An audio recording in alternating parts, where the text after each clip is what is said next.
ಕಥೆಯ ಪ್ರಾರಂಭದಲ್ಲಿ ನಮ್ಮ ಹೀರೋ ಸ್ವಲ್ಪ ದಿನಗಳಿಂದ ಒಂದು ಕೊಲೆ ಕೇಸ್ನ ಹಿಂದೆನೆ ಇರ್ತಾರೆ. ಇಬ್ಬರು ವ್ಯಕ್ತಿಗಳು ಸೇರ್ಕೊಂಡೆ ಅವರನ್ನ ಕೊಲೆ ಮಾಡಿರೋದು. ಅದು ಯಾರು ಅಂತ ಇಲ್ಲಿಯವರೆಗೆ ಹೀರೋಗೆ ಕಂಡು ಹಿಡಿಯಕ್ಕೆ ಆಗ್ಲಿಲ್ಲ. ನಮ್ ಹೀರೋ ಬಗ್ಗೆ ಹೇಳೋದಾದ್ರೆ, ಹೀರೋಗೆ ಏನಾದ್ರೂ ಒಂದು ಕೇಸ್ ಸಿಕ್ಕಿದ್ರೆ ಅದು ಫಿನಿಶ್ ಆಗೋ ತನಕ ಹೀರೋ ನೆಮ್ಮದಿಯಿಂದ ನಿದ್ದೆ ಕೂಡ ಮಾಡೋದಿಲ್ಲ. ಆದ್ರಿಂದನೇ ತುಂಬಾ ದಿನಗಳಿಂದ ಹೀರೋ ಚೆನ್ನಾಗಿ ನಿದ್ದೆನೆ ಮಾಡಿರೋದಿಲ್ಲ.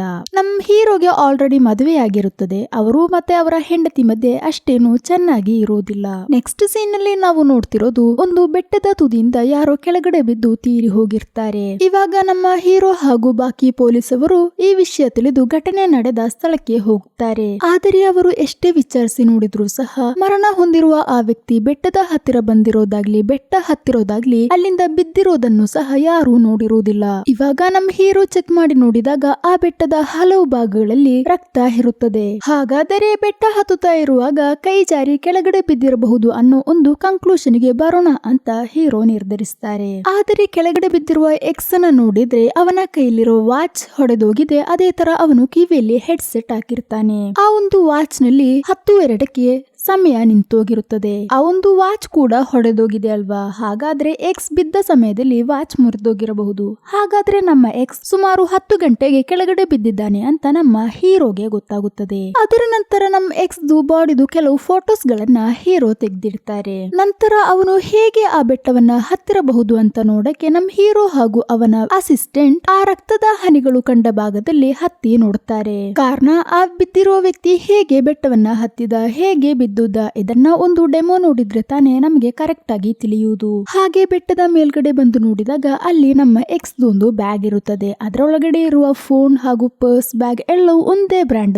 ಆಗಿರುತ್ತದೆ. ಅದೇ ತರ ಎಕ್ಸ್ ಐಡೆಂಟಿ ಕಾರ್ಡ್ ಇವಾಗ ಹೀರೋಗೆ ಸಿಕ್ಕಿರುತ್ತದೆ. ಯಾರು ಅಂತ ನೋಡುವಾಗ ಇವನು ಕೊರಿಯಾದಲ್ಲಿ ಎಮಿಗ್ರೆಂಟ್ಸ್ ಆಫೀಸ್ ನಲ್ಲಿ ಕೆಲಸ ಮಾಡುತ್ತಿದ್ದವನು. ಅಂದ್ರೆ ಇವಾಗ ಬೇರೆ ರಾಜ್ಯದಿಂದ ಕೊರಿಯಾಗೆ ಹೋಗಿದ್ರೆ ಅವರಿಗೆ ಅಲ್ಲಿ ಕೊರಿಯಾದಲ್ಲಿ ಸಿಟಿಜನ್ಶಿಪ್ ಕೊಡ್ಬೇಕಾ ಬೇಡುವ ಅಂತ ನಿರ್ಧರಿಸುವುದು. ಇದೇ ನಮ್ಮ ಎಕ್ಸ್ ನ ಕೆಲಸ. ಹಾಗೆ ಎವಿಡೆನ್ಸ್ ಗಳನ್ನೆಲ್ಲ ಕಲೆಕ್ಟ್ ಮಾಡಿದಾಗ ಎಕ್ಸ್ ಗೆ ಹೆಂಡತಿ ಇದ್ದಾರೆ ಅಂತ ತಿಳಿದು ಹೀರೋ ಅವರನ್ನ ಅಲ್ಲಿಗೆ ಕರೆಸ್ತಾರೆ. ಇವಾಗ ನಾವು ಎಕ್ಸ್ ಅವರ ವೈಫ್ ಅನ್ನ ಹೀರೋನ್ ಅಂತ ಕರೆಯೋಣ. ಯಾಕಂದ್ರೆ ಅವ್ರನ್ನ ನೋಡಿದ ತಕ್ಷಣ ನಮ್ಮ ಹೀರೋಗೆ ಅವ್ರ ಮೇಲೆ ಚಿಕ್ಕದಾಗಿ ಕ್ರಶ್ ಸ್ಟಾರ್ಟ್ ಆಗಿದೆ. ಹಾಗೆ ಹೀರೋ ಕೆಲವು ಕ್ವಶನ್ಸ್ ಗಳನ್ನೆಲ್ಲ ಕೇಳಿದಾಗ ಅವಳು ಹೇಳ್ತಾಳೆ, ನನಗೆ ಅಷ್ಟೇನು ಸರಿಯಾಗಿ ಕೊರಿಯನ್ ಭಾಷೆ ಬರುವುದಿಲ್ಲ. ಹಲವಾರು ಪದಗಳ ಅರ್ಥ ಅವಳಿಗೆ ಗೊತ್ತಿರೋದಿಲ್ಲ. ಕಾರಣ ಏನಂದ್ರೆ ಅವಳು ಹುಟ್ಟಿ ಬೆಳೆದಿರೋದು ಚೈನಾದಲ್ಲಿ. ಇವಾಗ ಕೊರಿಯಾಗೆ ಬಂದು ಹೆಚ್ಚು ದಿನಗಳೇನು ಆಗ್ಲಿಲ್ಲ.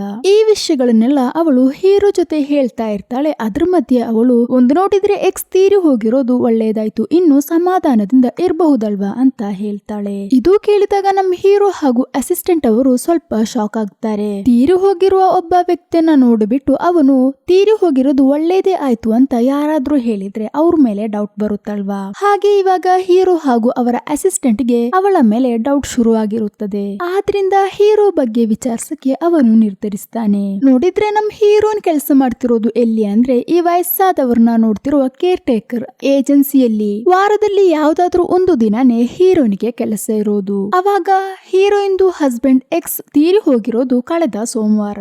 ಹಾಗೆ ಕಳೆದ ಸೋಮವಾರ ಹೀರೋನ್ಗೆ ಏನಾದ್ರೂ ಕೆಲಸ ಇತ್ತ ಅಂತ ನೋಡಿದಾಗ ಅವತ್ತೇ ಆಗಿತ್ತು ಅವಳು ಒಂದು ಅಜ್ಜಿಯನ್ನ ನೋಡಕ್ಕಿದ್ದು. ಅವತ್ತು ಅವಳು ಅಲ್ಲಿಗೆ ಹೋಗಿದ್ದಾಳ ಅಂತ ಸಿಸ್ಟಮ್ ನಲ್ಲಿ ಚೆಕ್ ಮಾಡಿ ನೋಡಿದಾಗ ಕೇರ್ ಟೇಕರ್ ಏಜೆನ್ಸಿಯನ್ನ ಮ್ಯಾನೇಜ್ ಮಾಡುತ್ತಿರುವ ಸಿಸಿಲಿ ಹೇಳ್ತಾಳೆ, ಸೋಮವಾರ ಹೀರೋನ್ ಹೋಗಕ್ಕಿದ್ದ ಆ ಅಜ್ಜಿ ಮನೆಗೆ ನಾನು ಕಾಲ್ ಮಾಡಿ ನೋಡಿದಾಗ ಅವಳೇ ಕಾಲ್ ಅನ್ನ ಪಿಕ್ ಮಾಡಿರೋದು. ಹಾಗಾದ್ರೆ ಅವತ್ತು ಅವಳು ಆ ಕೆಲಸಕ್ಕೆ ಹೋಗಿದ್ದಾಳೆ ಅಂದ್ಮೇಲೆ ಆ ಕೊಲೆಯನ್ನು ಇವಳು ಮಾಡಕ್ಕೆ ಸಾಧ್ಯನೇ ಇಲ್ಲ.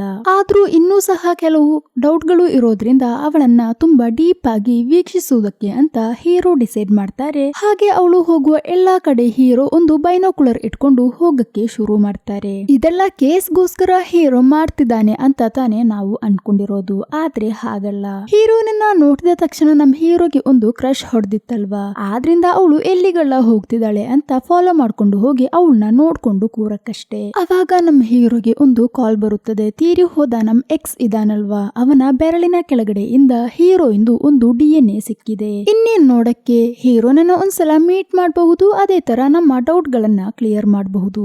ಹಾಗೆ ಹೀರೋ ವಿಚಾರಿಸಿದಾಗ ಅವತ್ತು ಹೀರೋಯಿಂದು ಹಸ್ಬೆಂಡ್ ಎಕ್ಸ್ ಬೆಟ್ಟ ಹತ್ತಕ್ಕೆ ಹೋಗುವುದಕ್ಕಿಂತ ಮುಂಚೆ ಹೀರೋನನ್ನ ತುಂಬಾನೇ ಫೋರ್ಸ್ ಮಾಡಿ ಕರೆದಿರ್ತಾನೆ. ಹಾಗೆ ಫೋರ್ಸ್ ಮಾಡಿ ಕರೆದಾಗ್ಲೇ ಹೀರೋನ್ ಕೈಯಲ್ಲಿ ಆ ಗಾಯವಾಗಿದ್ದು ಆ ಒಂದು ಗಾಯನ್ನ ಅವಳು ತೋರಿಸ್ತಿದ್ದಾಳೆ. ಹಾಗೇನೇ ಆಗಿರಬಹುದು, ಅವನ ಕೈ ಕೆಳಗಡೆ ನನ್ನ DNA ಬಂದಿರೋದು ಅಂತ ಅವಳು ಹೇಳ್ತಾಳೆ. ಅದು ಮಾತ್ರವಲ್ಲ, ನನ್ನ ಹಸ್ಬೆಂಡ್ ಎಕ್ಸ್ ಇದಾನಲ್ವಾ, ಅವನೊಂಥರ ಸೈಕೋ. ಹಲವಾರು ಸತಿ ಒಂದೊಂದು ಪ್ರಾಬ್ಲಮ್ಸ್ ಅನ್ನ ಅವನೇ ಕ್ರಿಯೇಟ್ ಮಾಡಿಬಿಟ್ಟು ನನ್ನನ್ನ ತುಂಬಾನೇ ಹೊಡೆದಿದ್ದಾನೆ. ನನ್ನ ದೇಹದಲ್ಲಿ ಅದರ ಗಾಯಗಳು ಸಹ ಇದೆ ಅಂತ ಹೇಳಿ ಆ ಗಾಯಗಳನ್ನ ಹೀರೋಗೆ ಅವಳು ತೋರಿಸ್ತಾಳೆ. ಅವಾಗ ಹೀರೋ ಹೇಳ್ತಾನೆ, ನೀನು ಹೇಳ್ತಿರೋದನ್ನೆಲ್ಲ ನಾನು ನಂಬ್ತೀನಿ ಅಂತಾನೆ ಇಟ್ಕೋ, ಆದ್ರೂ ಸಹ ನೀನು ಇವಾಗ ಕೊರಿಯಾಗೆ ಬಂದು ಸುಮಾರು 4 ವರ್ಷಗಳಾಯ್ತು. ಅದೇ ತರ ನಿನ್ನ ಜೊತೆ ಚೈನಾದಿಂದ ಬಂದವರನ್ನೆಲ್ಲ ವಾಪಸ್ ಕಳಿಸಿದ್ದಾರೆ. ಆದ್ರೆ ನಿನಗೆ ಮಾತ್ರ ಈ ಒಂದು ಊರಿನ ಕೊರಿಯನ್ ಸಿಟಿಜನ್ಶಿಪ್ ಅದು ಹೇಗೆ ಸಿಕ್ತು? ಅಂದ್ರೆ ಎಕ್ಸ್ ಅವರ ಹೆಲ್ಪ್ ನಿಂದ ತಾನೆ ನೀನು ಅದನ್ನ ಪಡ್ಕೊಂಡಿರೋದು ಅಂತ ಹೀರೋ ಕೇಳ್ತಿದ್ದಾನೆ.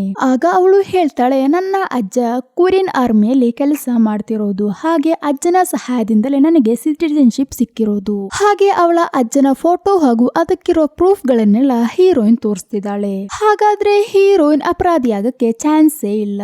ಆಲ್ರೆಡಿ ನಮ್ ಹೀರೋ ಹಾಗೂ ಅವರ ಹೆಂಡತಿ ಮಧ್ಯೆ ಅಷ್ಟೇನು ಚೆನ್ನಾಗಿ ಇಲ್ಲ ಅಲ್ವಾ? ಇನ್ನೇನ್ ನೋಡಕ್ಕಿರೋದು, ನಮ್ಮ ಹೀರೋ ನೋಡಿದ್ರೆ ಅಪರಾಧಿ ಕೂಡ ಅಲ್ಲ ಅಲ್ವಾ? ಇನ್ನು ಅವಳನ್ನ ಇಂಪ್ರೆಸ್ ಮಾಡಕ್ಕೋಸ್ಕರ ಅವಳಿಗೆ ಇಷ್ಟವಾದ ಫುಡ್ ಗಳನ್ನೆಲ್ಲ ಅವನು ತೆಗೆದು ಕೊಡ್ತಾನೆ. ಇದೆಲ್ಲ ನೋಡ್ತಿದ್ದ ನಮ್ಮ ಅಸಿಸ್ಟೆಂಟ್ ಆದ್ರೆ, ಇವನು ನನಗೆ ಇಲ್ಲಿಯವರೆಗೆ ಒಂದು 50 ಪೈಸೆದು ಮಿಠಾಯಿ ಕೂಡ ತೆಗೆದು ಕೊಟ್ಟಿಲ್ಲ ಅಲ್ವಾ ಅಂತ ಮನಸ್ಸಿನಲ್ಲೇ ಬೈತಾ ಇರ್ತಾರೆ. ನೆಕ್ಸ್ಟ್ ಸೀನ್ ನಲ್ಲಿ ಈ ಮೂವಿಯ ಪ್ರಾರಂಭದಲ್ಲಿ ನಮ್ಮ ಹೀರೋ ಯಾವುದೋ ಒಂದು ಕೊಲೆ ಕೇಸ್ ಬಗ್ಗೆ ಇನ್ವೆಸ್ಟಿಗೇಷನ್ ನಡೆಸ್ತಾ ಇದ್ದಾರಲ್ವಾ, ಅದರಲ್ಲಿ ಒಬ್ಬರು ಇವಾಗ ಒಂದು ಇಂಟರ್ನೆಟ್ ಸೆಂಟರ್ ನಲ್ಲಿ ಇದ್ದಾರೆ ಅನ್ನೋ ನ್ಯೂಸ್ ನಮ್ ಹೀರೋಗೆ ಸಿಗುತ್ತದೆ.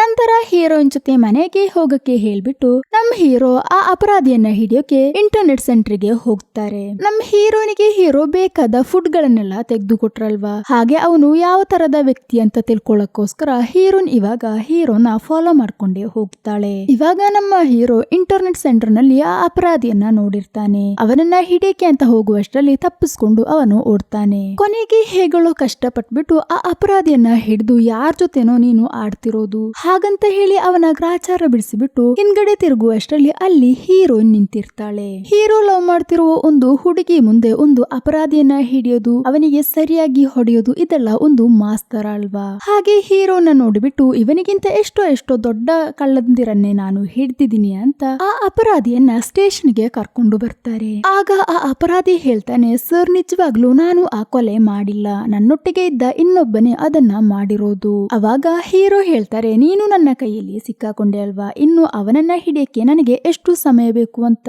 ನಾನೇ ಅವನನ್ನ ಹಿಡ್ಕೊಳ್ತೀನಿ. ಇನ್ನೊಂದ್ ಕಡೆ ನೋಡಿದ್ರೆ ನಮ್ ಹೀರೋನ್ ಇವಾಗ ಮನೆಗೆ ತಲುಪಿರ್ತಾರೆ. ಮನೆಯಲ್ಲಿ ಕೂತ್ಕೊಂಡು ಅವಾಗ್ಲೇ ಹೀರೋ ತೋರಿಸಿದ ಮಾಸ್ಗಿನ್ಗಳನ್ನೆಲ್ಲ ಯೋಚನೆ ಮಾಡುತ್ತಾ, ಆದ್ರೂ ಸಹ ಕೊನೆಗೆ ಅವನು ಯಾಕೆ ನನ್ನನ್ನ ಹಾಗೆ ನೋಡಿರೋದು ಹಾಗಂತ ಅವಳಿಗೂ ಸಹ ಅಲ್ಲಿ ಚಿಕ್ಕದಾಗಿ ಒಂದು ಫೀಲಿಂಗ್ ಶುರುವಾಗುತ್ತದೆ. ಇನ್ನೊಂದ್ ಕಡೆ ನೋಡಿದ್ರೆ ನಮ್ ಹೀರೋ ಅವಾಗ್ಲೇ ಮಧ್ಯ ಮಾತ್ರ ಹೀರೋನ್ಗೆ ಕಾಳಾಗ್ತಿದ್ದ, ಆದ್ರೆ ಇವಾಗ ಯಾವ ಹೊತ್ತು ನೋಡಿದ್ರು ಹೀರೋನ್ಗೆ ಕಾಳ್ ಹಾಕೋದೆ ಅವನ್ ಕೆಲ್ಸ ಆಗೋಯ್ತು. ಅವಳು ಏನೆಲ್ಲ ತಿಂತಾನೆ, ಏನ್ ಮಾಡ್ತಾಳೆ, ಏನು ಅವಳ ಹಾಬೀಸ್, ಇದನ್ನೆಲ್ಲ ನೋಟಿಸ್ ಮಾಡೋದಲ್ಲದೆ ಅವನ ಸ್ಮಾರ್ಟ್ ವಾಚ್ ನಲ್ಲಿ ಇದನ್ನೆಲ್ಲ ರೆಕಾರ್ಡ್ ಮಾಡಿಟ್ಕೋತಾನೆ. ಹೀಗೆ ಎಲ್ಲ ಒಳ್ಳೆ ರೀತಿಯಲ್ಲಿ ಹೋಗ್ತಾ ಇದ್ದಾಗ ಅವತ್ತು ಹೀರೋ ಹಾಗೂ ಅವರ ಅಸಿಸ್ಟೆಂಟ್ ಮುಂದೆ ಇಟ್ಕೊಂಡು ತಾನೆ ಹೀರೋಯಿನ್ ಆ ಎಕ್ಸ್ ತೀರಿ ಹೋಗಿರೋದೆ ಒಳ್ಳೇದಾಯ್ತು ಅಂತ ಹೇಳಿದ್ದು. ಅದರ ನಂತರ ನಮ್ ಹೀರೋ ಕೂಡ ಹೀರೋನ್ಗೆ ಗಾಳ್ ಹಾಕೋದನ್ನ ನೋಡಿಬಿಟ್ಟು ಅಸಿಸ್ಟೆಂಟ್ಗೆ ಹೀರೋ ಮೇಲೆ ಕೂಡ ಒಂದು ಚಿಕ್ಕ ಡೌಟ್ ಇರುತ್ತದೆ. ಆದ್ರಿಂದ ಹೀರೋ ಮೋಸ್ಟ್ಲಿ ಸಿನ್ಸಿಯರ್ ಆಗಿ ಈ ಕೇಸನ್ನ ವಿಚಾರಿಸೋದಿಲ್ಲ.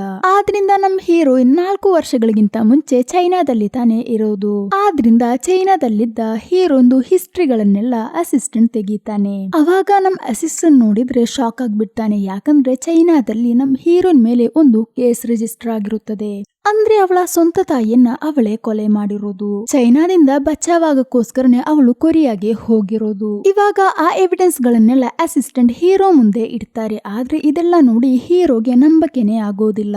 ಹಾಗೆ ಡೌಟ್ ಕ್ಲಿಯರ್ ಮಾಡಕ್ಕೋಸ್ಕರ ಹೀರೋಯಿನ್ಗೆ ನಮ್ ಹೀರೋ ಒಂದು ಮೆಸೇಜ್ ಮಾಡಿ ಕೇಳ್ತಾರೆ. ಅವಳು ಹೇಳ್ತಾಳೆ, ಏನೇ ಡೌಟ್ ಆದ್ರೂ ನನ್ನ ಹತ್ತಿರ ನನ್ನ ಮನೆಗೆ ಬಂದ್ರೆ ಸಾಕು, ನಾನು ಕ್ಲಿಯರ್ ಮಾಡಿ ಕೊಡ್ತೀನಿ ಅಂತ. ಅರ್ಧ ಕೇಳ್ಬಿಟ್ಟು ನಮ್ ಹೀರೋ ನೋಡಿದ್ರೆ ಗಾಡಿ ತಗೊಂಡು ತುಂಬಾ ಸ್ಪೀಡ್ ನಲ್ಲಿ ಹೋಗ್ತಿರ್ತಾರೆ. ಹೋಗೋ ಮಧ್ಯೆ ಗಡ್ಡವನ್ನೆಲ್ಲ ಶೇಪ್ ಮಾಡಿ ಹ್ಯಾಂಡ್ಸಮ್ ಆಗಕ್ಕೂ ಸಹ ಟ್ರೈ ಮಾಡ್ತಾ ಇರ್ತಾರೆ. ಇವಾಗ ಹೀರೋಯಿನ್ ಹತ್ತಿರ ಹೋಗಿರೋದು ಅವಳ ಅಮ್ಮನನ್ನ ಕೊಲೆ ಮಾಡಿರೋದು ಅವಳೇನಾ, ಅದಕ್ಕೇನ ಅವಳು ಕೊರಿಯಾಗೆ ಹೋಗಿರೋದು ಅಂತ ತಿಳ್ಕೊಳ್ಳೋಕೋಸ್ಕರ ತಾನೆ. ಇವಾಗ ಹೀರೋನ್ ಹೇಳ್ತಾಳೆ, ನೀವು ಕೇಳಿರೋದೆಲ್ಲ ನಿಜಾನೇ, ನನ್ನ ತಾಯಿಯನ್ನ ನಾನೇ ಕೊಲೆ ಮಾಡಿರೋದು. ಆದ್ರೆ ನಾನು ಯಾಕೆ ನನ್ನ ಸ್ವಂತ ತಾಯಿಯನ್ನ ಕೊಲೆ ಮಾಡಿರೋ ಅನ್ನೋ ನಿಜ ನೀವಾದ್ರೂ ತಿಳ್ಕೋಬೇಕು. ನನ್ನ ತಾಯಿಗೆ ಕ್ಯಾನ್ಸರ್ ಬಾಧಿಸಿಬಿಟ್ಟು ಅವರು ಜೀವ ಮರಣದ ಮಧ್ಯೆ ತುಂಬಾನೇ ನೆರಳಾಡ್ತಿದ್ದರು. ನನಗೂ ಸಹ ಅದು ಸಹಿಸಕ್ಕೆ ಆಗ್ತಿರ್ಲಿಲ್ಲ. ಹಲವಾರು ಸತಿಯಾಗಿ ನನ್ನ ತಾಯಿ ನನ್ನ ಜೊತೆ ಹೇಳ್ತಿದ್ದರು, ಮಗಳೇ ನನ್ನನ್ನು ಒಮ್ಮೆ ಕೊಲೆ ಮಾಡಿ ಕೊಡುತ್ತೆ, ನಿನಗೆ 100 ಕೋಟಿ ಪುಣ್ಯ ಸಿಗುತ್ತದೆ. ನನಗೆ ಈ ನೋವು ತಡ್ಕೊಳಕ್ಕೆ ಆಗ್ತಿಲ್ಲ.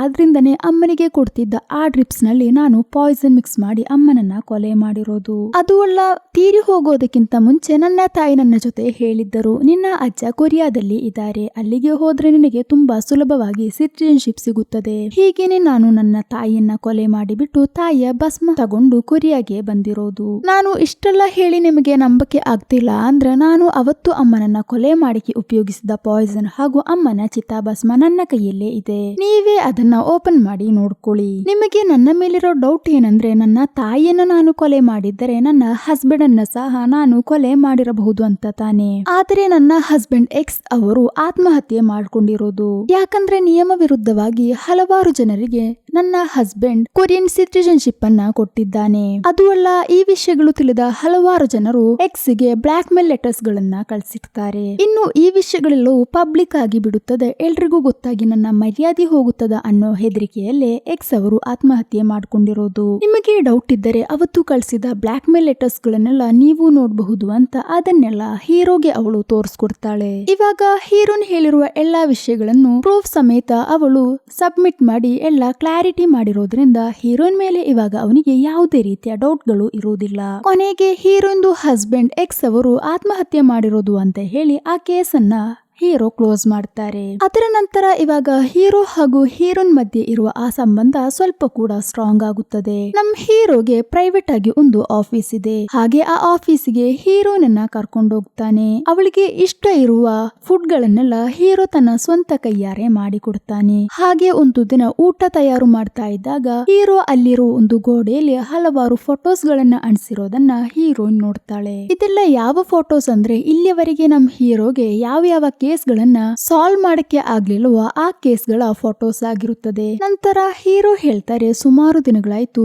ನಾನು ಸರಿಯಾಗಿ ನಿದ್ದೆ ಮಾಡಿ, ಈ ಕೇಸ್ ಗಳನ್ನೆಲ್ಲ ಕ್ಲೋಸ್ ಮಾಡಿದ್ರೇನೆ ನನಗೆ ನೆಮ್ಮದಿಯಿಂದ ನಿದ್ದೆ ಮಾಡಕ್ಕೆ ಆಗೋದು. ಹಾಗೆ ಇವಾಗ ಹೀರೋ ಹಾಗೂ ಹೀರೋಯಿನ್ ಫೋಟೋಸ್ ಗಳನ್ನೆಲ್ಲ ನೋಡ್ತಾ ಇರುವಾಗ ಅದರಲ್ಲಿ ಒಂದು ಫೋಟೋ ಇದೆ. ಯಾವುದಂದರೆ, ಕಥೆಯ ಪ್ರಾರಂಭದಲ್ಲಿ ನಾವು ನೋಡಿದ್ವಿ ಅಲ್ಲ, ಇಬ್ಬರು ಕೊಲೆಯಾಳಿಗಳನ್ನ ಹೀರೋ ಹುಡುಕುತ್ತಿರುವುದಾಗಿ. ಅದು ಅಲ್ಲ, ಅದರಲ್ಲಿ ಒಬ್ಬರನ್ನ ನಮ್ ಹೀರೋ ಇವಾಗ ಹಿಡಿದ್ರಲ್ವಾ, ಆ ಕೇಸ್ದು ಫೋಟೋ ಕೂಡ ಅದರಲ್ಲಿದೆ. ಇವಾಗ ಹೀರೋನ್ ಅದ್ರ ಬಗ್ಗೆ ಎಲ್ಲ ಕೇಳ್ಬಿಟ್ಟು ಆ ಕೇಸ್ದು ಫೈಲ್ಸ್ ಗಳನ್ನೆಲ್ಲ ಅವಳು ತೆಗೆದು ನೋಡ್ತಾಳೆ. ನೋಡಿದ್ರೆ ಒಂದು ಅಪರಾಧಿ ಸುಮಾರು ವರ್ಷಗಳ ಹಿಂದೆ ತಾನು ಮೊದಲನೇದಾಗಿ ಪ್ರೀತಿಸಿದ ಒಂದು ಹುಡುಗಿ ಜೊತೆ ಯಾವನೋ ಒಬ್ಬ ಮಾತನಾಡಿದ ಅಂತ ಹೇಳ್ಬಿಟ್ಟು ಅವನನ್ನ ಹೊಡೆದು ಗ್ರಾಚಾರ ಬಿಡಿಸಿಬಿಟ್ಟು ಕೊನೆಗೆ ಆ ಒಂದು ಕೇಸ್ನಲ್ಲೇ ಜೈಲ್ನಲ್ಲಿ ಆಗ್ತಾನೆ. ಅಂದರೆ ಮೊದಲನೇ ಅಪರಾಧಿಯ ಗುಣ ಏನಂದ್ರೆ, ಅವನ ಹುಡುಗಿ ಜೊತೆ ಒಬ್ಬ ಮಾತನಾಡುವುದು ಸಹ ಅವನಿಗೆ ಇಷ್ಟ ಇಲ್ಲ.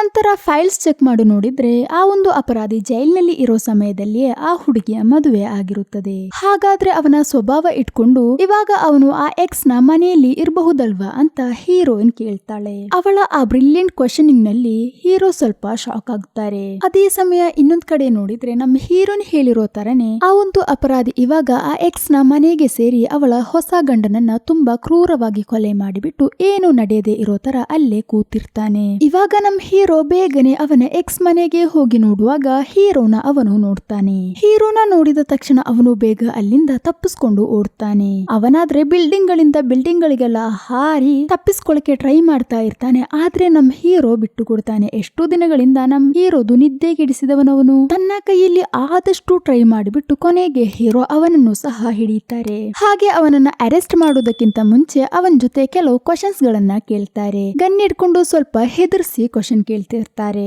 ಆದ್ರೆ ಅನಿಶ್ಚಿತವಾಗಿ ಆ ಒಂದು ಗನ್ ಶೂಟ್ ಆಗುತ್ತದೆ. ಬುಲೆಟ್ ಆಗಿದ್ದ ನಮ್ ಅಪರಾಧಿ ಬಿಲ್ಡಿಂಗ್ ನಿಂದ ಕೆಳಗಡೆ ಬೀಳ್ತಾನೆ. ಬಿಲ್ಡಿಂಗ್ ಇಂದ ಬಿದ್ದ ತಕ್ಷಣ ಅವನು ತೀರಿ ಹೋಗಿರ್ತಾನೆ. ಇದು ನೋಡಿ ಸಂಕಟ ಸಹಿಸಕ್ಕಾಗದೆ ಅವನ ಎಕ್ಸ್ ತುಂಬಾನೇ ಕಿರ್ಚಿ ಅಳ್ತಿರ್ತಾಳೆ.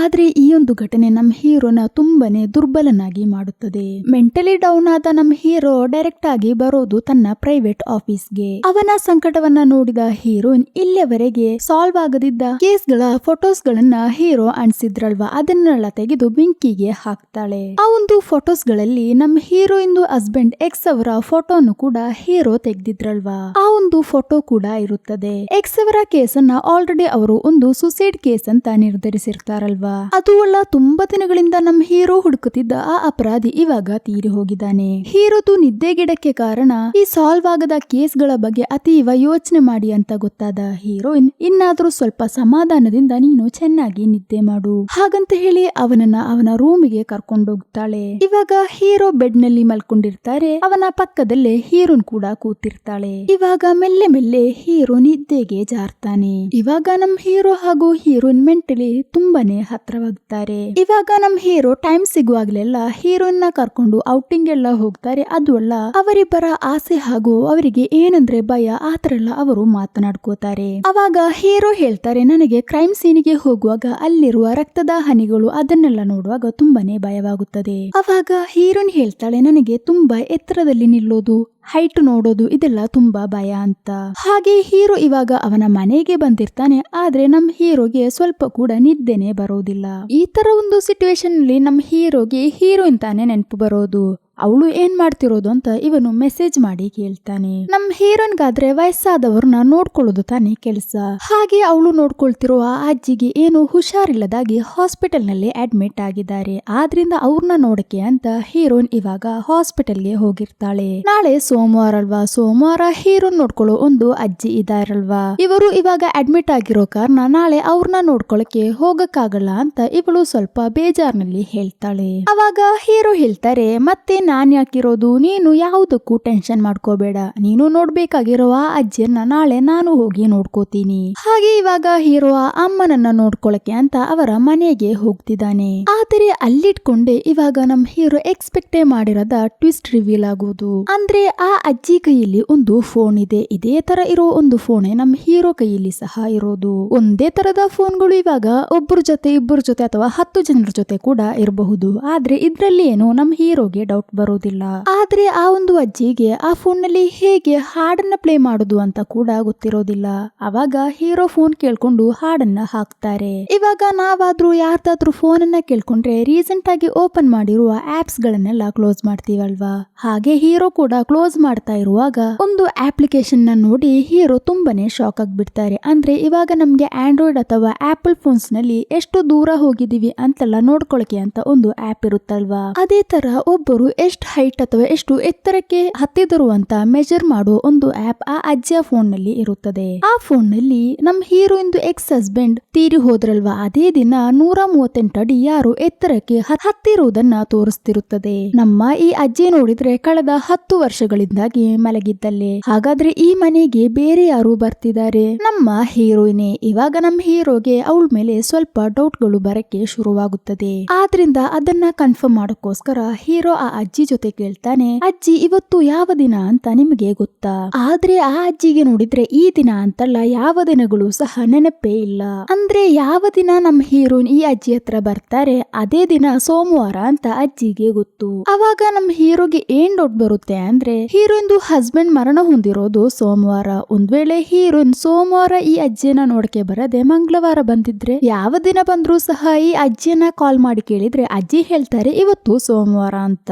ಅವಾಗ ಹೀರೋ ಇಲ್ಲಿವರೆಗೆ ಏನು ನಡೆದಿರಬಹುದು ಅಂತ ಎಲ್ಲಾ ಘಟನೆಗಳನ್ನ ಮೈಂಡ್ ನಲ್ಲಿ ಒಮ್ಮೆ ರಿವೈಂಡ್ ಮಾಡಿ ನೋಡ್ತಾರೆ. ಹಾಗೆ ಆ ಅಜ್ಜಿಯ ಮನೆ ಹೊರಗಡೆ ಇರುವ ಸಿಸಿಟಿವಿ ಫುಟೇಜ್ ಗಳನ್ನೆಲ್ಲ ಇವಾಗ ಹೀರೋ ಹೊರಗಡೆ ತೆಗೀತಾರೆ. ಅದೇ ತರ ಎಕ್ಸ್ ಮರಣ ಹೊಂದಿರುವ ಆ ದಿನ ಹೀರೋನ್ ಈ ಅಜ್ಜಿ ಮನೆಗೆ ಬೆಳಿಗ್ಗೆ 6:53ಕ್ಕೆ ಬರ್ತಿರೋದು ಸಿಸಿಟಿವಿಯಲ್ಲಿ ರೆಕಾರ್ಡ್ ಆಗಿರುತ್ತದೆ. ಒಂದ್ ವೇಳೆ ಸಾಧಾರಣ ಹೀರೋನ್ ಇಲ್ಲಿಗೆ ಬರೋ ತರ ಬಂದ್ಬಿಟ್ಟು ಹೀರೋನ್ ಹಾಗೂ ಆ ಅಮ್ಮನ ಫೋನ್ ಅನ್ನ ಅವಳು ಚೇಂಜ್ ಮಾಡಿರಬಹುದು. ಕಾರಣ ಏನಂದ್ರೆ ಪೊಲೀಸರು ಚೆಕ್ ಮಾಡುವಾಗ ಹೀರೋಯಿಂದು ಫೋನ್ ಲೊಕೇಶನ್ ತಾನೇ ಚೆಕ್ ಮಾಡೋದು. ಆಗ ಹೀರೋಯಿಂದು ಫೋನ್ ಅಮ್ಮನ್ ಕೈಯಲ್ಲಿ ಆದ್ರೆ ಅವಳು ಇಲ್ಲೇ ಇದ್ದಾಳೆ ಅಂತ ತಾನೇ ಪೊಲೀಸ್ ಅವರು ಅನ್ಕೊಳ್ಳೋದು. ನಂತರ ಸಿಸಿಟಿವಿ ಇಲ್ಲದ ಕಿಟಕಿ ಮೂಲಕ ಅವಳು ಹೊರಗಡೆ ಇಳಿದು ಹೋಗಿರಬಹುದು. ನಂತರ ಮೋಸ್ಟ್ಲಿ ಅವಳು ಡೈರೆಕ್ಟ್ ಆಗಿ ಅವಳ ಎಕ್ಸ್ ಹತ್ತಿರುವ ಬೆಟ್ಟ ಇದೆ ಅಲ್ವಾ, ಅಲ್ಲಿಗೆ ಹೋಗಿರ್ತಾಳೆ. ಹೀಗೇನೆ ಆಗಿರಬಹುದು ಆ ಅಜ್ಜಿಯ ಫೋನ್ ನಲ್ಲಿರುವ ದೂರದ ಅಪ್ಲಿಕೇಶನ್ ನಲ್ಲಿ ಇಷ್ಟು ಎತ್ತರಕ್ಕೆ ಹತ್ತಿದ್ದಾಳೆ ಅನ್ನೋ ನೋಟಿಫಿಕೇಶನ್ ಬಂದಿರೋದು. ಈ ಒಂದು ಊಹೆಯಿಂದಾಗಿ ಹೀರೋ ಅವತ್ತು ಎಕ್ಸ್ ಹತ್ತಿದ ಬೆಟ್ಟಕ್ಕೆ ಹತ್ತಿಬಿಟ್ಟು ಸಾಯುವುದಕ್ಕಿಂತ ಮುಂಚೆ ಎಕ್ಸ್ ತೆಗೆದಿದ್ದ ಒಂದು ಲೈವ್ ವಿಡಿಯೋ ಇದೆ, ಅದನ್ನ ನೋಡ್ತಾರೆ. ನೋಡಿದ್ರೆ ಆ ಬೆಟ್ಟ ಹತ್ತಕ್ಕೆ 2 ದಾರಿಗಳಿವೆ. ಒಂದು ತುಂಬಾ ಸುಲಭವಾಗಿ ಹತ್ತುವುದು, ಇನ್ನೊಂದು ಸ್ವಲ್ಪ ಕಷ್ಟಕರ. ಆವಾಗ ಅವತ್ತು ಎಕ್ಸ್ ಹತ್ತಿರೋದು ಆ ಸುಲಭವಾಗಿರುವ ದಾರಿಯಲ್ಲಿ ಅಂತ ಆ ಲೈವ್ ನಲ್ಲಿ ಅವನು ಹೇಳಿರ್ತಾನೆ. ಹಾಗಾದ್ರೆ ಹೀರೋನ್ ಕೂಡ ಆ ಲೈವ್ ಅನ್ನ ನೋಡಿರ್ತಾಳೆ. ಸೊ ಇವಳು ಸ್ವಲ್ಪ ಕಷ್ಟಕರವಾದ ದಾರಿಯಲ್ಲಿ ಆ ಬೆಟ್ಟವನ್ನ ಹತ್ತಿರ್ತಾಳೆ. ಹಾಗಾದ್ರೆ ಹೀರೋನ್ ಅಲ್ಲಿಗೆ ತಲುಪಿರುವ ಸಮಯ ಸುಮಾರು 9 ಗಂಟೆ.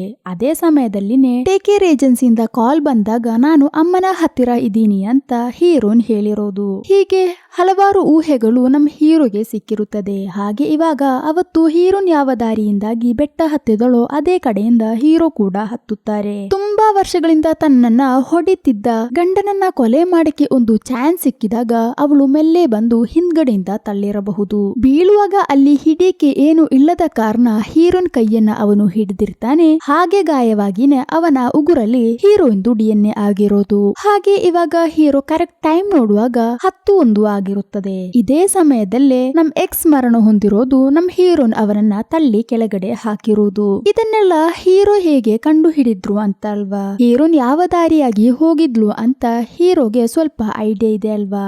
ಅದೇ ದಾರಿಯಿಂದಾಗಿ ಇವಾಗ ಹೀರೋ ಬಂದು ನೋಡಿದಾಗ ಸುಮಾರು 138 ಅಡಿ ಹೀರೋ ಕೂಡ ಎತ್ತರಕ್ಕೆ ಹತ್ತಿದ್ದಾರೆ. ಅವತ್ತು ಆ ಅಜ್ಜಿಯ ಫೋನ್ ನಲ್ಲಿ ನೋಡಿದ್ದು ಇದೇ ದೂರ.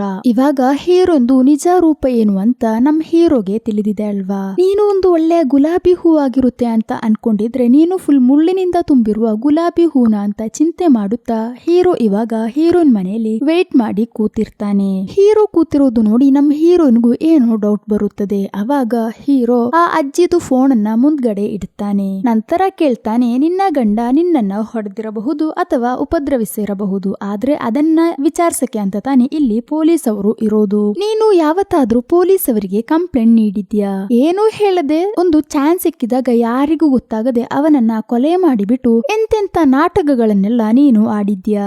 ಸ್ವಲ್ಪ ವಿಷಯಗಳೆಲ್ಲ ನನಗೇನೆ ತಿಳಿದಿತ್ತು, ಆದ್ರೆ ಅವಾಗ ನೀನೇನ್ ಹೇಳ್ದೆ? ನಿನ್ನ ಹಸ್ಬೆಂಡ್ಗೆ ಯಾರೋ ಬ್ಲಾಕ್ ಮೇಲ್ ಲೆಟರ್ಸ್ ಗಳನ್ನ ಕಳ್ಸಿದ್ರು ಅಂತನಾ? ಆ ಲೆಟರ್ಸ್ ಗಳನ್ನೆಲ್ಲ ನಿಜ ಹೇಳಿದ್ರೆ ನೀನೇ ಮಾಡಿರೋದಲ್ವಾ? ನಿನ್ನನ್ನ ಇಷ್ಟು ನಂಬಿದ್ದ ನನಗೂ ಸಹ ನೀನು ಮೋಸ ಮಾಡ್ಬಿಟ್ಟೆ ಅಲ್ವಾ? ಹಾಗೆ ತುಂಬಾ ಸಂಕಟದಿಂದ ನಿನ್ನನ್ನ ಹೇಗೆ ನಾನು ಕ್ಷಮಿಸುವುದು, ನಿನ್ನನ್ನ ನಾನು ಹೇಗೆ ಸುಮ್ಮನೆ ಬಿಡುವುದು ಹಾಗಂತೆಲ್ಲ ಕೇಳ್ತಾ ಇರುವಾಗ ಹೀರೋಯಿನ್ ನೋಡಿದ್ರೆ ಹೀರೋಗೆ ತಿಳಿದಂತೆ ಇವರಿಬ್ಬರು ಮಾತನಾಡ್ತಿರೋದನ್ನೆಲ್ಲ ರೆಕಾರ್ಡ್ ಮಾಡ್ಕೋತಾಳೆ. ನಂತರ ಹೀರೋಯಿನ್ ಕೇಳ್ತಾಳೆ, ನಿನಗೆ ಇಲ್ಲಿಯವರೆಗೆ ನಡೆದ ಘಟನೆಗಳನ್ನೆಲ್ಲ ಮರೆಯಕ್ಕಾಗುತ್ತದ? ಅವಾಗ ಫೋನ್ ರೆಕಾರ್ಡ್ ಆಗ್ತಿದೆ ಅಂತ ಕೂಡ ತಿಳಿಯದೆ ಹೀರೋ ಕೇಳ್ತಾರೆ, ನಾನು ಏನನ್ನ ಮರಿಬೇಕು? ನಾವಿಬ್ಬರು ಹಲವಾರು ಸ್ಥಳಗಳಿಗೆ ಸುತ್ತಾಡಕ್ಕೆ ಹೋಗಿದ್ದೀವಿ ಅಲ್ವಾ, ಅದನ್ನ ಮರಿಬೇಕಾ? ಅದೆಲ್ಲ ನಾನು ತುಂಬಾ ಸ್ಟ್ರೆಸ್ ನಲ್ಲಿ ಇದ್ದಾಗ ನೀನು ನನ್ನ ಸಮಾಧಾನ ಪಡಿಸಿ ನಿದ್ದೆ ಮಾಡಿಸಿದೆಯಲ್ವಾ, ಅದನ್ನ ಮರಿಬೇಕಾ? ನನಗೆ ಇಲ್ಲಿಯವರೆಗೆ ಸಿಗದಿದ್ದ ಕೇರ್ಗಳು ಸಿಕ್ಕಿದ ಆ ನಿಮಿಷಗಳನ್ನ ನಾನು ಮರಿಬೇಕಾ? ಇನ್ನೇನೇ ಆದ್ರೂ ಸಹ ಮುರಿದು ಹೋದ ಆ ಒಂದು ವಸ್ತುವನ್ನ ನೀನು ಪುನಃ ಅಣ್ಸಕ್ಕೆ ನೋಡ್ಬೇಡ, ಯಾಕಂದ್ರೆ ನೀನು ಅಷ್ಟೊಂದು ನನಗೆ ಮೋಸ ಮಾಡಿದ್ಯಾ. ನಿನ್ನನ್ನ ನೋಡಿದ ಆ ಸೆಕೆಂಡ್ ನಿಂದ ಯಾವಾಗ್ಲೆಲ್ಲೋ ನಾನು ನಿನ್ನನ್ನ ತುಂಬಾನೇ ಇಷ್ಟಪಟ್ಟಿದ್ದೆ. ಆ ಒಂದೇ ಒಂದು ಕಾರಣದಿಂದ ನನಗೆ ಗೊತ್ತಾಗಿರುವ ಈ ವಿಷಯಗಳನ್ನೆಲ್ಲ ನಾನು ಯಾರಿಗೂ ಹೇಳಕ್ಕೆ ಹೋಗೋದಿಲ್ಲ. ಇದೆಲ್ಲವನ್ನು ನನ್ನ ಮನಸ್ಸಿನಲ್ಲಿ ಇಟ್ಕೊಳ್ತೀನಿ. ಒಂದೇ ಒಂದು ಎವಿಡೆನ್ಸ್ ಆಗಿ ಆ ಅಜ್ಜಿಯ ಫೋನ್ ಇದೆ ಅಲ್ವಾ, ಅದು ನಿನ್ನ ಕೈಯಲ್ಲೇ ಇಟ್ಕೋ. ಆ ಅಜ್ಜಿಗೆ ನಾನು ಬೇರೊಂದು ಫೋನ್ ಅನ್ನ ತೆಗೆದುಕೊಟ್ಟಿದ್ದೀನಿ. ಏನೂ ಜ್ಞಾಪಕವಿಲ್ಲದ ಆ ಅಜ್ಜಿಗೆ ಇದೇನು ಗೊತ್ತಾಗುವುದಿಲ್ಲ ಅಲ್ವಾ. ಇನ್ನು ಆ ಎವಿಡೆನ್ಸ್ ಇರುವ ಅಜ್ಜಿಯ ನಿಜವಾದ ಫೋನ್ ಅದು ಯಾವ್ದಾದ್ರೂ ಕಡಲಿನ ಕೆಳಗಡೆ ಎಸೆದು ಬಿಡು, ಹಾಗಾದ್ರೆ ಇನ್ನು ನಾವು ಕಾಣುವುದಿಲ್ಲ. ಹಾಗಂತ ಹೇಳಿ ಅವಳ ಜೊತೆ ಗುಡ್ ಬೈ ಹೇಳಿ ಅಲ್ಲಿಂದ ಹೋಗ್ತಾನೆ. ಹಾಗೆ ಇವಾಗ 13 ತಿಂಗಳು ಕಳೆದಿವೆ. ಹೀರೋ ಆಲ್ರೆಡಿ ವರ್ಕ್ ಮಾಡ್ತಿದ್ದ ಆ ಆಫೀಸ್ ನಿಂದ ಟ್ರಾನ್ಸ್ಫರ್ ಕೇಳಿ ಅವನು ಬೇರೆ ಕಡೆಗೆ ಹೋಗಿದ್ದಾನೆ. ಕಾರಣ ಅಲ್ಲೇ ನಿಂತ್ರೆ ಮಧ್ಯ ಮಧ್ಯ ಹೀರೋನನ್ನ ನೋಡ್ಬೇಕಾಗುತ್ತದೆ, ಅದು ಮನಸ್ಸಿಗೆ ತುಂಬಾ ನೋವಾಗುತ್ತದೆ. ಇವಾಗ ಅವನ ಜೊತೆ ಅವನ ಹೆಂಡತಿ ಇದ್ದಾಳೆ, ಆದ್ರೆ ಕಳೆದ 13 ತಿಂಗಳಿಂದಾಗಿ ಅವನು ಒಮ್ಮೆ ಕೂಡ ಸರಿಯಾಗಿ ನಿದ್ದೆ ಮಾಡ್ಲಿಲ್ಲ. ಹೀರೋನ್ ಅವನ ಜೊತೆ ಇದ್ದಾಗ ಅವನಿಗೆ ತುಂಬಾ ನೆಮ್ಮದಿಯಿಂದ ನಿದ್ದೆ ಮಾಡಕ್ಕೆ ಆಗ್ತಿತ್ತು, ಯಾಕಂದ್ರೆ ಅವಳು ತುಂಬಾನೇ ಮೆಂಟಲ್ ಸಪೋರ್ಟ್ ಹೀರೋಗೆ ನೀಡುತ್ತಿದ್ದಳು. ಇವಾಗ ಒಂಚೂರು ನಿದ್ದೆ ಸಿಗದಿದ್ದಾಗ ಹಲವಾರು ಹಲವಾರು ಆಸ್ಪತ್ರೆಗಳಿಗೆ ಅವನು ಹೋಗಿ ನೋಡ್ತಾನೆ. ಅವಾಗ್ಲೇ ನಾವೊಂದು ವಿಷಯವನ್ನ ನೋಡ್ತೀವಿ, ಏನಂದ್ರೆ ಹೀರೋನ್ ಕೂಡ ಇದೇ ಊರಿನಲ್ಲಿ ಇದ್ದಾಳೆ. ಅವಳಿಗೆ ಹೀರೋ ಎಲ್ಲಿರೋದು ಅಂತ ಗೊತ್ತು, ಆದ್ರೆ ಹೀರೋಗೆ ಹೀರೋನ್ ಇದೇ ಊರಿನಲ್ಲಿ ಇದ್ದಾಳೆ ಅನ್ನೋ ವಿಷಯ ಕೂಡ ಗೊತ್ತಿರುವುದಿಲ್ಲ.